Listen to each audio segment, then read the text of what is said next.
Shalom Bapak Ibu. Saya lambaikan tangan. Shalom. Puji Tuhan.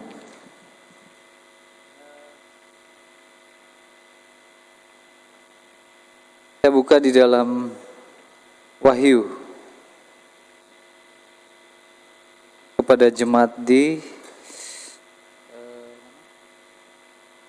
Laodikia. Ini merupakan firman nubuatan yang sedang sementara terjadi sebelum kedatangan Tuhan Yesus yang kedua kali. Ini merupakan salah satu karakter atau ciri khas dari gereja zaman hari ini. Kita lihat di dalam Wahyu 3 ayat yang ke 14 ya. Pada jemaat di Laodikia. Ayat 14, dan tuliskanlah kepada malaikat jemaat di Laodikia. Inilah firman dari Amin, saksi yang setia dan benar, permulaan dari ciptaan Allah.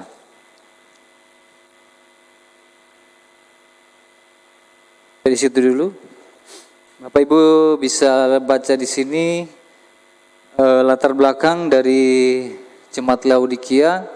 Dia ada di, kalau kita lihat di peta, dia ada di dekatnya Hierapolis, dekat di jemaat Kolose. Di Asia Kecil ya. Asia Kecil kalau dari Yerusalem dia agak melintang utara dan barat. 7 jemaat.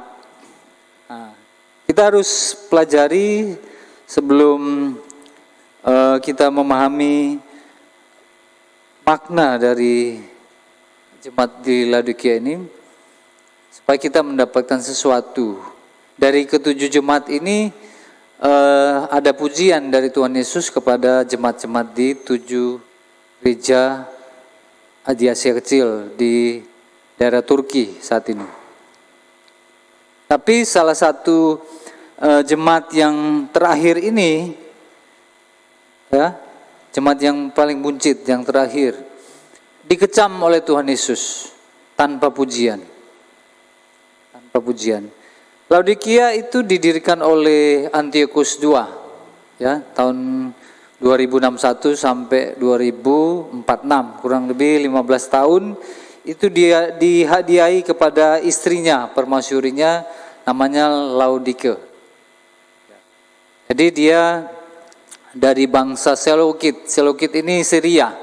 Ya, Syria itu Damaskus. Kalau zaman dulu Aram.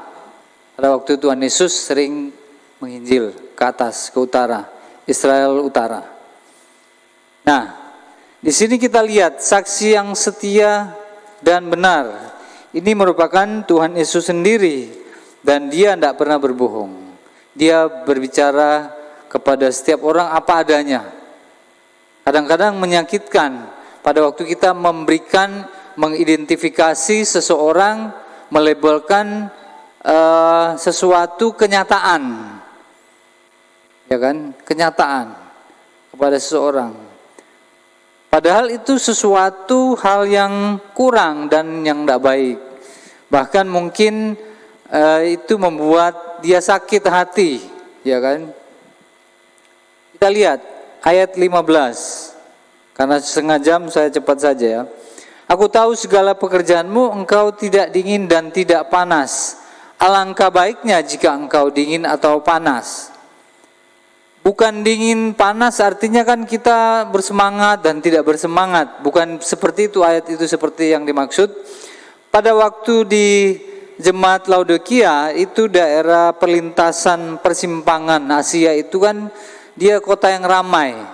Kota yang ramai. Jadi dia mendatangkan air panas biasa dari Hierapolis dan air dingin dari Kolose. Jadi dia tidak menghasilkan sumber air yang murni. Sehingga Tuhan Yesus mengatakan, hendaklah kamu panas, hendaklah kamu dingin, panas atau dingin. Artinya kalau kita panas, kita bisa menghangatkan.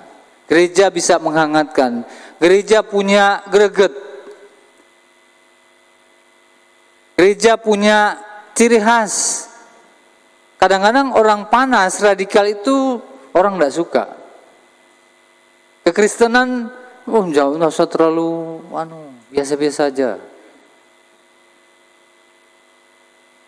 Untuk menyatakan identitas kita sebagai seorang Kristen, itu memang tidak gampang. Tapi kalau kita belajar dari bapak-bapak gereja, rasul-rasul, Tuhan Yesus sendiri, dia kelihatan ekstrim karena dia menunjukkan kebenaran.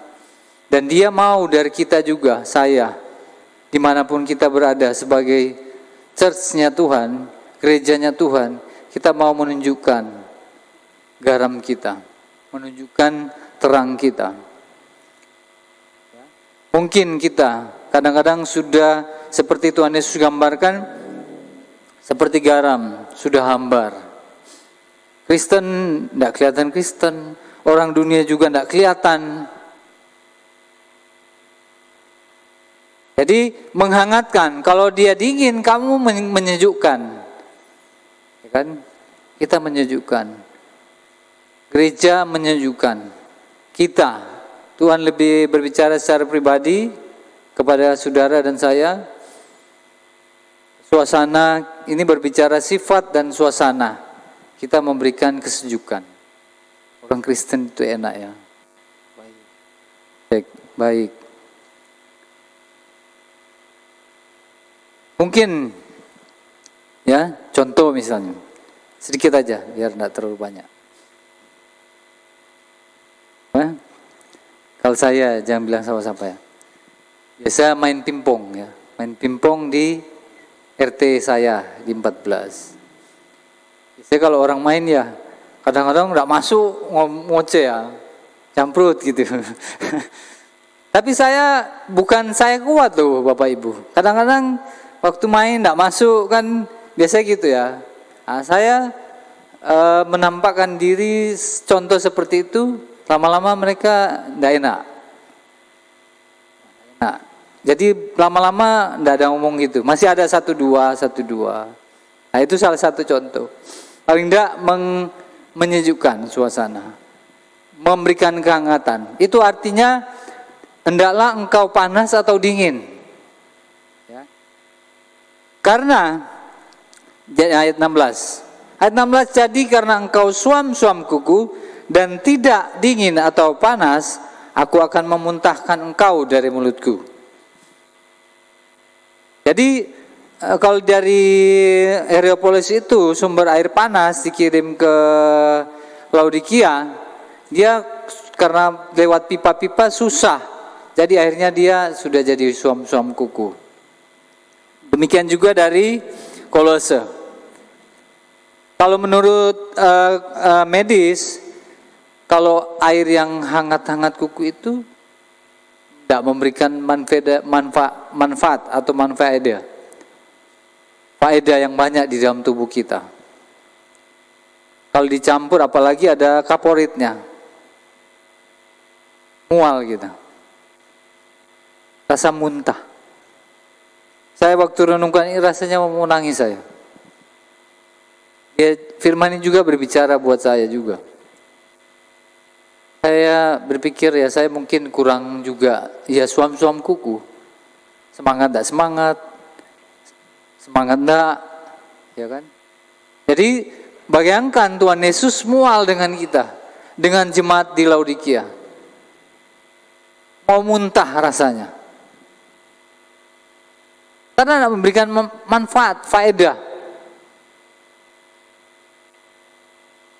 Kita tarik ke pohon misalnya. Pohon tidak menghasilkan apa-apa, lama-lama kan kita jengkel juga ya. Pelihara sayur, terus sayurnya tidak memberikan manfaat, malah layu dan mati.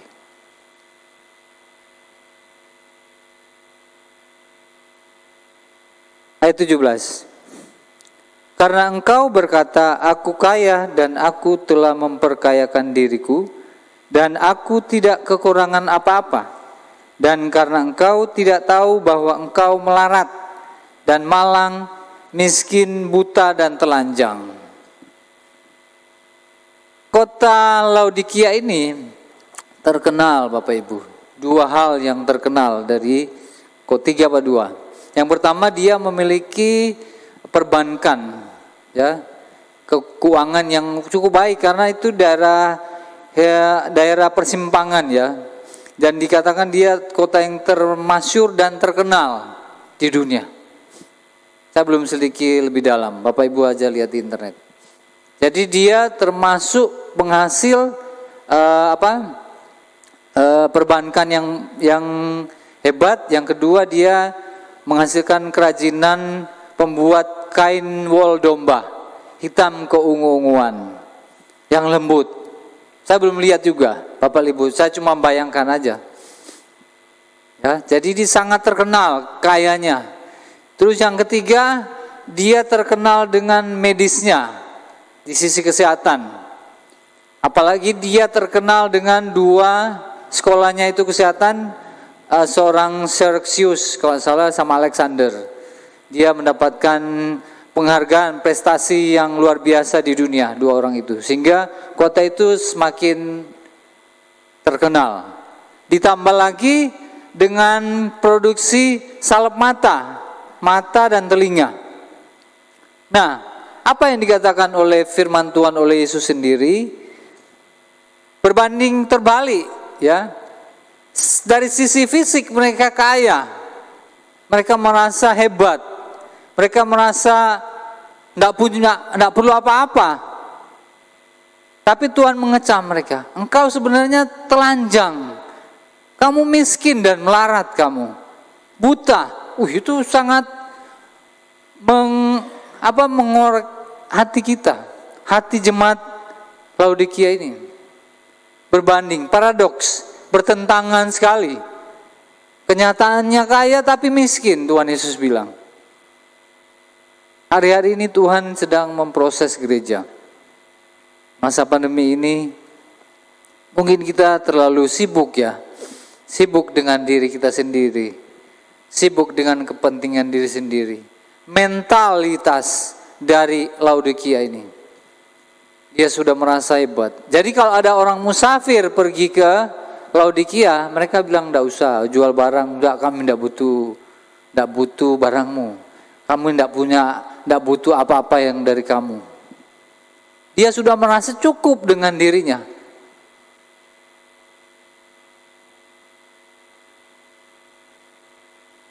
Dia merasa cukup dengan dirinya. Ini sangat berbahaya. Karena secara manusia, kita tetap butuh seseorang, orang lain.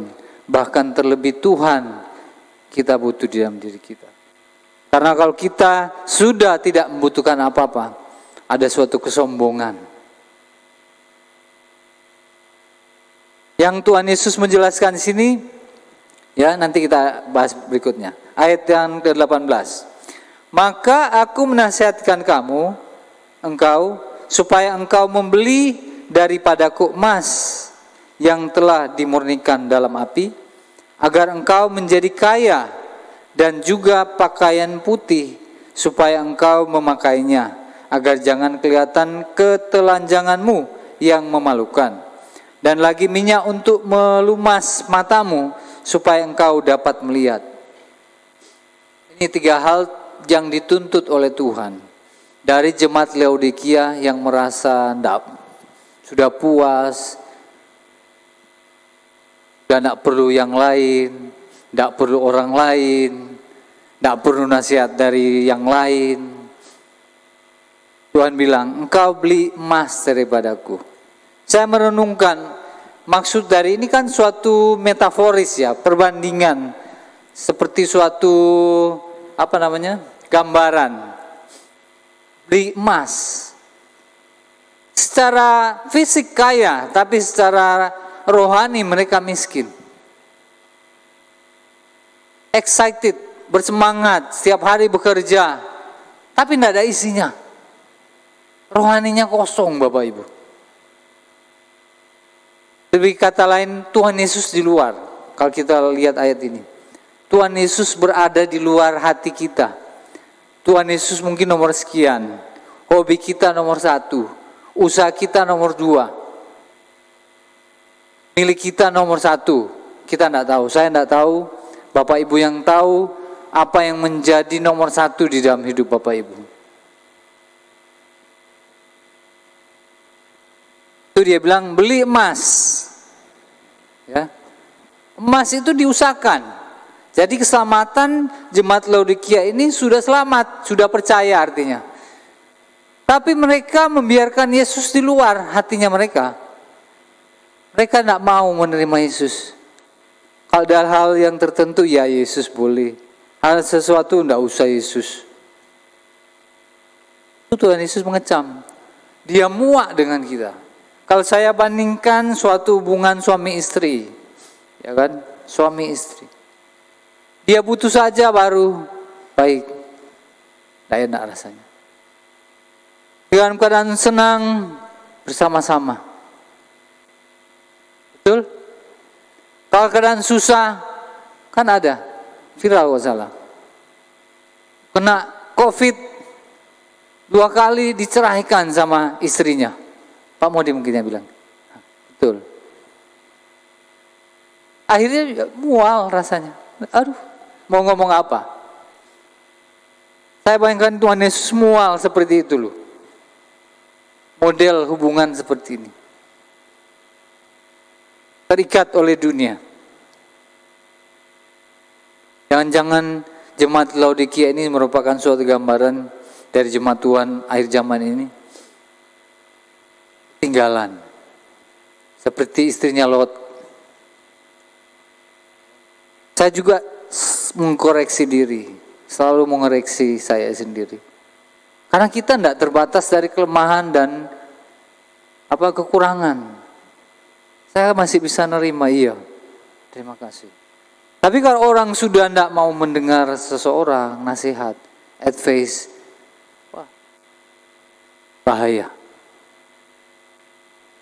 Karena ada seorang penulis ya, filsafat, Anda tidak bisa melihat belakang leher. Artinya apa? Ada hal-hal yang tidak bisa kita lihat. Jadi kalau ada yang koreksi bilang, "Hei, jelek itu." Ada yang bilang, "Itu jelek." Beda-beda Bapak Ibu. Cara tegur. Cuma kadang keras, tapi untuk membangun. Yang perlu kita lakukan adalah respon kita. Iya, terima kasih ya. Ada yang, kamu juga gitu kok. Kamu tambah gitu. Sudah tidak berubah. Tidak terjadi apa-apa. Tapi kalau, oh iya terima kasih ya. Mungkin responnya kadang-kadang waktu dibilang gitu keras. Oh iya agak marah. Tapi jangan bereaksi dulu. Kan ada temperamental. Orang kolerik kalau ditegur susah, keras. Oke, yang kedua, yang pertama ini tuntutan dari Tuhan Yesus yaitu beli emas. Yang kedua, Tuhan Yesus bilang beli pakaian putih. Artinya kalau saya lihat di Alkitab ini hal-hal rohani. Dibandingkan kenapa pakaian selalu diidentikan dengan kehidupan moralitas kita. Karena ini kan adalah setelah Antiochus memimpin dan pada tahun 61 Masehi, sebelum Masehi atau Masehi, itu terjadi gempa bumi di kota itu. Mereka juga tidak mau dibantu. Tidak usah, kita udah kaya. Biar aja. Kita merasa kaya. Nah, hal-hal mentalitas Laodikia seperti ini. Padahal mereka butuh. Butuh apa? Yang saya tadi bilang. Nanti kita lihat butuh yang pertama.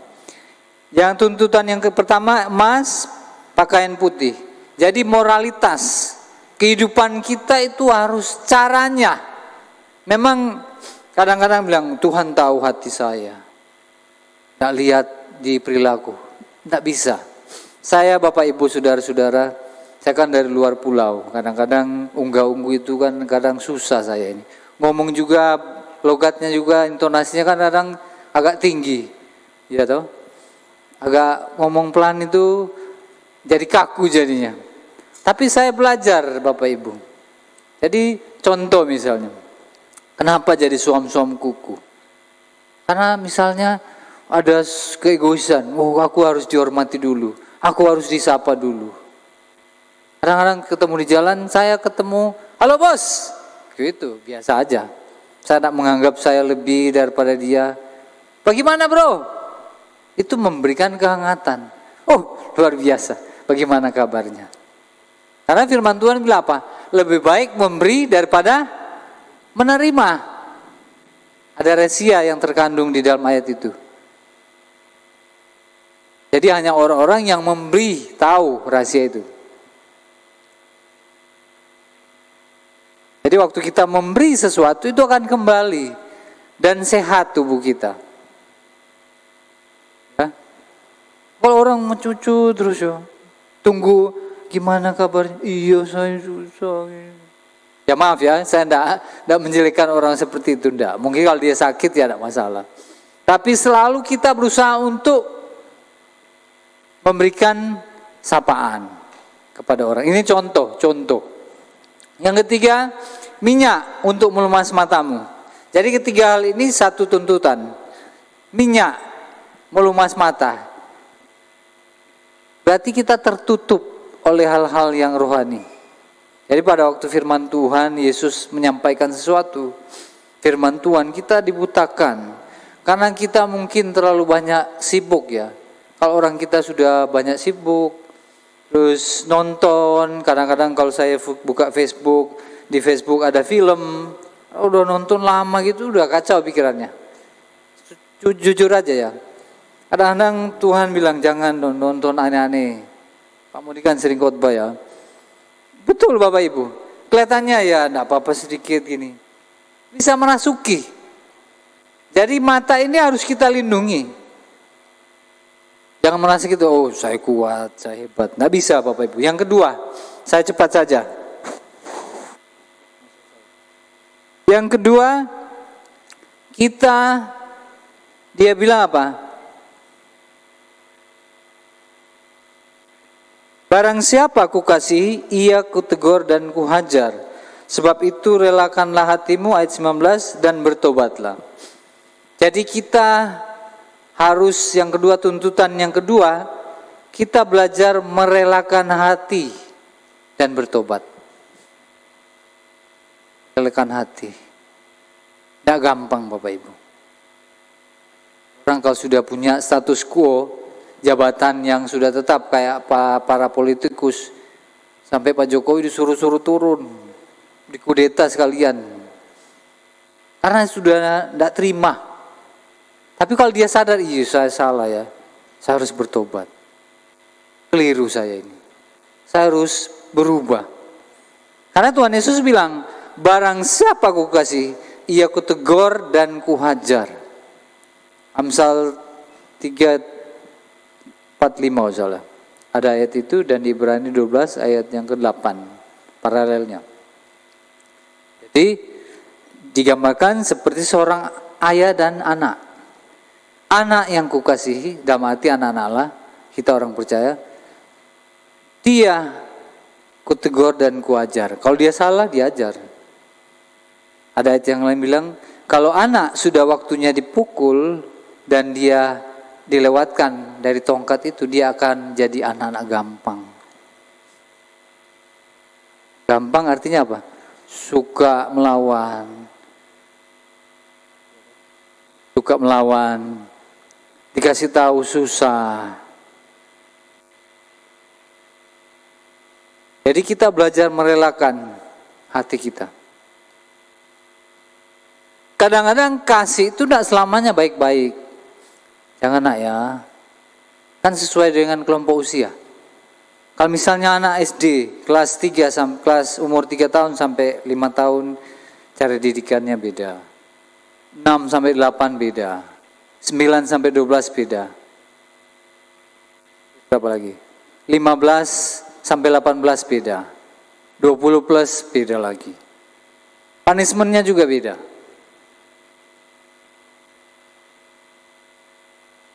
Yang ketiga, tuntutan yang ketiga, Lihatlah, aku berdiri di muka pintu dan mengetok. Jikalau ada orang yang mendengar suaraku dan membukakan pintu, aku akan masuk mendapatkannya, dan aku makan bersama-sama dengan dia, dan ia bersama-sama dengan aku. Jadi yang ketiga ini ada suatu janji. Jadi ya kan? Barang siapa menang, berarti suatu usaha dari kita. Kita sudah percaya Yesus. Kita mengusahakan, ini berbicara tentang persekutuan dengan Tuhan. Tak bisa Senin Kemis. Harus setiap hari, setiap saat. Ada jam-jam dengan Tuhan. Karena pada waktu kita membuat schedule sendiri, kita akan keteteran, kesusahan. Oh, ini dulu, pimpong dulu. Saya kan pimpong ya. Terus ngurus sayur dulu. Ada anjing di rumah, ngurus anjing, ayam, dan lain-lain ya. Jadi kadang-kadang kita harus punya pakem. Ini dulu nomor 1. Renungan dulu. Sebelum bekerja kita harus cari Tuhan dulu. Rema Tuhan hari ini apa Tuhan ya? Karena rambu-rambu ini Tuhan sudah kasih. Cuma kita kadang-kadang keluar dari jalurnya Tuhan. Ada rambu kiri-kiri, kanan-kanan, stop. Kita terobos, nabrak kita. Oke, barang siapa menang, ia akan kududukan bersama-sama dengan aku di atas tahtaku. Sebagaimana aku pun telah menang dan duduk bersama-sama dengan Bapakku di atas tahtanya. Saya terus lanjutkan. Siapa bertelinga hendaklah mendengarkan apa yang dikatakan Roh kepada jemaat-jemaat. Jadi setelah kita menang, kita akan berusaha terus. Kita akan duduk, artinya kita mendapat pahala, reward dari Tuhan. Pahala dari Tuhan, reward. Mungkin kita seperti di Korintus bilang, kita akan memerintah jemaat, malaikat. Apa ayatnya saya lupa itu. Kita akan mengadili atau apa itu? Mengadili para malaikat. Suatu kepercayaan yang luar biasa. Dan ini kalau kita tidak melalui hal-hal yang biasa, moralitas saja biasa, kita sudah tidak bisa, bagaimana kita bisa mengadili malaikat? Kita aja sendiri kita harus fair. Saya aja gini, tidak usah bandingkan dengan orang dulu. Itu Tuhan Yesus mengecam orang Farisi, para murid. Dia bilang gini, kalau hidup keagamanmu tidak seperti orang Farisi dan imam-imam kepala, kamu tidak layak masuk dalam kerajaan surga. Wah, itu tidak gampang Bapak Ibu. Jangan sudah Kristen terus merasa kita masuk surga. Ada usaha pembaharuan pikiran dan hati. Itu dia bilang metanoia, Roma 12 ayat 2. Berubahlah oleh pembaharuan budimu. Cara-cara dunia dirubah. Bisnis yang dunia punya kita rubah. Belajar jujur. Belajar apa adanya. Ujung-ujungnya kita cuma dapat ya sedikit. Paling ujung-ujungnya di perut juga kan. Habis. Cuma karena nafsu kita, karena keinginan daging kita, sehingga kita dikaburkan oleh filsafat model dunia. Dalam hal apa aja. Kehidupan itu kita harus lebih lagi kepada Tuhan. Mungkin terlalu banyak dan panjang, agak sedikit keras mungkin ya. Saya cuma menyampaikan firman Tuhan dan saya juga bersyukur kepada Tuhan. Karena mentalitas Laodikia ini harus dirubah. Kita harus menjadi seperti seorang anak yang selalu meminta belas kasihan Tuhan. Kenapa di Matius 2 Tuhan Yesus di bukit bilang, berbahagialah orang yang miskin di hadapan Allah, karena mereka lah yang punya kerajaan surga. Artinya orang yang selalu Tuhan. Daud kaya seperti itu, dia bilang, Tuhan, saya miskin Tuhan, saya butuh Tuhan. Tidak punya apa dia?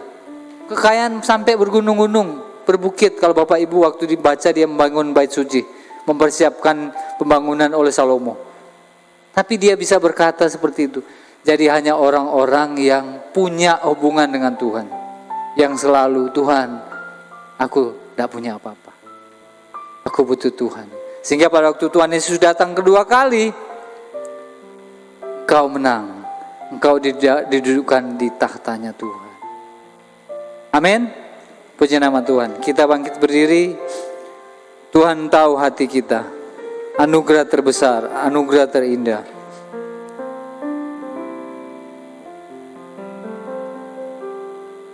Kau tahu hatiku, Tuhan.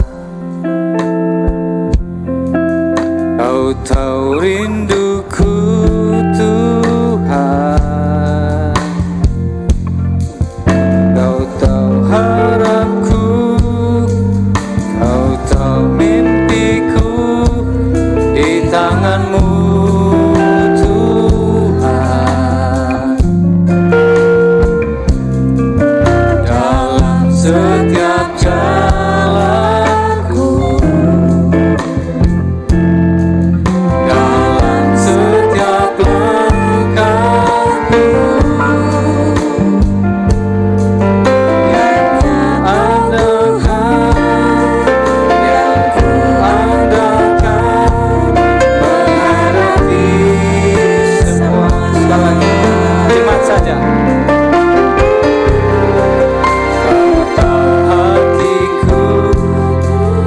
Amin. Mari jadikan pujian ini sebagai doa kita kepada Tuhan.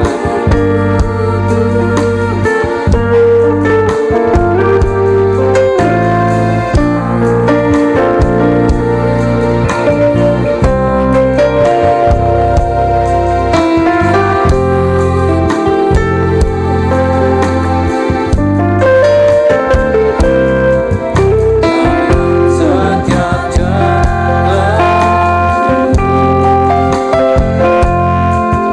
dalam setiap langkah, hanya Engkau Tuhan, hanya Engkau Tuhan. Siap-siap, kita angkat suara kita, kita angkat suara kita, kita angkat tangan kita, katakan Yesus. Yesus dalam hidupku, Kau sungguh berarti di setiap jalanku. Anugerah-Mu selalu mempesonai. Yesus Kau terbaik, Yesus Kau termanis di dalam. Sekali lagi, Yesus Kau anugerah. Yesus Kau terindah dalam hidupku, Kau sungguh berarti di setiap jalanku. Selalu mempesonai.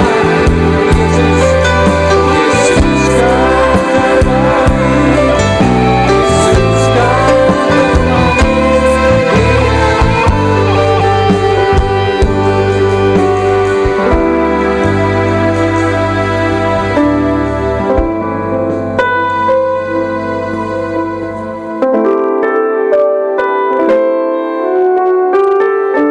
Kami akan pulang ke tempat kami masing-masing dengan perubahan, dengan pertobatan. Tidak sombong lagi. Kami mau rendah hati seperti Tuhan Yesus, meninggalkan surga yang mulia. Engkau yang punya kuasa di surga dan di bumi. Engkau mengambil rupa seorang hamba, melayani, mengasihi, menyembuhkan, memulihkan, menebus hidup manusia, mengampuni, menanggung segala dosa di atas kayu salib. Kami mau rendah hati, Tuhan. Kami orang-orang yang kaya, kami mau rendah hati, tidak sombong, Tuhan. Kami lahir tidak bawa apa-apa, pulang tidak bawa apa-apa. Semua dari Tuhan. Kami mau gunakan kekayaan kami, kemampuan kami, semua yang kami punya, kami kembalikan untuk hormat kemuliaan nama Tuhan. Tuhan memberkati Pak Ferry. keluarga, pelayanan, pekerjaan. Tuhan memberkati. Tuhan berkati seluruh jemaat Tuhan. Kami akan kembali ke tempat kami masing-masing dengan menikmati semua yang terbaik dari Tuhan.